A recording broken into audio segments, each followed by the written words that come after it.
ఏకంగా 31 లక్షల పేదలకు ఇళ్ల పట్టాలను పొజిషన్ సర్టిఫికెట్ల రూపేణా అయితేనేమి, అన్డివైడెడ్ షేర్ ఫ్లాట్ల రూపేణా ఇచ్చే కార్యక్రమం అయితేనేమి, డి పట్టాల రూపేణా ఇచ్చే కార్యక్రమం అయితేనేమి,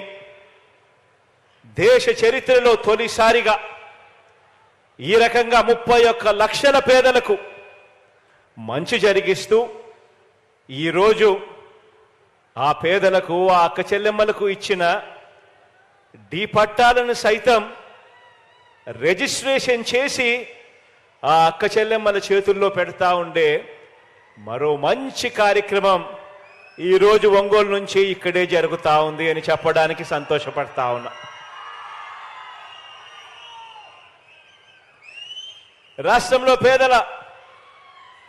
రాష్ట్రంలో